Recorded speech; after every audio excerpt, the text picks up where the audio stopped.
A'udhu billahi minine shaitanir rajim. Brothers and sisters, here at Masjid Jaharatul Islam and all over the world, I greet you all with the greetings of peace and paradise of Assalamu alaikum. And normally when I say that, it reminds me what the Quran says. It gives an explanation as we as Muslims should put in our conscience that Alhamdulillah Rabbil Alameen, because we give thanks to Allah, the guardian, evolver, and sustainer of all the world, who made it possible for us to be able to worship Him. So it's in that gratitude, I thank Allah for this opportunity to bear witness to the truth that He has enabled each one of us to appreciate, inshallah. And inshallah, as you know, means God's willing. Because Allah knows our heart and our mind. So at best, we try to represent the truth the best way we can. So I thank Allah for this opportunity to represent this truth from Quran in this Jummah. And brothers and sisters, before I start, because it's so important for us to pray to Allah for an increase in faith, especially during these times that we not only hear on the radio, the TV, as we listen to each other. These are trying times. These are times when we're being tested, not only by our faith within our own personal self, but in our families, in the community, and in the general community at large. So I thank Allah again for this opportunity, and in so doing, I'd like to share with you some of the prayers, and just be a few, from Prophet Muhammad sallallahu alaihi wasallam, and how he approached the humility in his prayer, how he humbled himself before Allah, the Creator, and asking not only for forgiveness, but in asking for Allah to accept his prayer. As he starts, and I want us to really take time to listen to it. It says, he said, Allah, there is no God except Him, the everlasting, the ever-living, the self-subsisting. Allah, Lam, Meen. Allah, there is no God except Him. Again, the ever-living, the self-subsisting. And downcast will be the face before Allah, the ever-living, the self-subsisting. And then Prophet Muhammad sallallahu alaihi wasallam, he said, "Oh Allah, you are the most forgiving. You love forgiveness, so forgive me. Oh Allah, turner of hearts, turn my heart to your religion.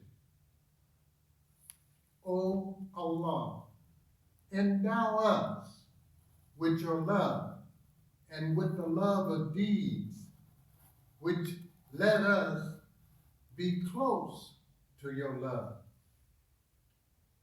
O ever-living, O self-subsisting, of your mercy we appeal to.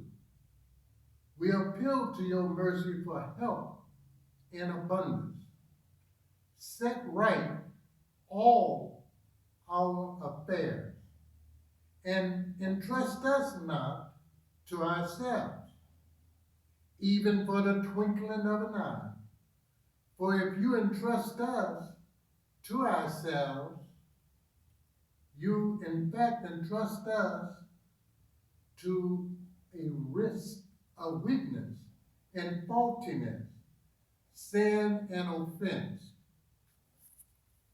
Oh Allah, nothing is easy save that which you make so, and you make the difficult easy whenever you like. There is no God except Allah, the forbearing, the magnanimous. There is no God but He, the master of the greatest throne. O merciful of mercifuls, we ask of you the qualities which make us eligible for your grace. And we ask you for your firm forgiveness and for the opportunity to win from every good act, to be saved from every sin, and to win paradise and safety from hell. So don't let us have a sin unless you forgive it. Oh, merciful, oh, merciful. Remove worries. Oh, merciful, oh, merciful. And fulfill all of my wants, which meet your pleasure. Oh Allah, plan for us and do not plan against us. And oh Allah, increase us and decrease us not, and choose us rather than choose against us. So in those prayers, we could see the humility of the prophet, the one that revelation came to. And it also is a lesson in disposition, our own disposition, how to humble ourselves when we come before Allah, crying out to Allah, begging Allah for forgiveness, so that we will have the proper mental, physical, and spiritual disposition when we take ourselves to Allah. Because Allah knows us. And so, brothers and sisters, just as a brief introduction to our Qur'an, as we begin to study and read Qur'an, as we cry out and ask Allah to help us to be a better person, then Allah gives us what we pray and ask for. And He left us with something we all can turn to.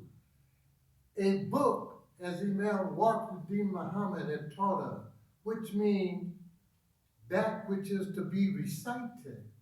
And he explained that that recital is not just the ability to have an opportunity just to call out the words, like a liturgy, which means an opportunity just to express our information in public for a public show.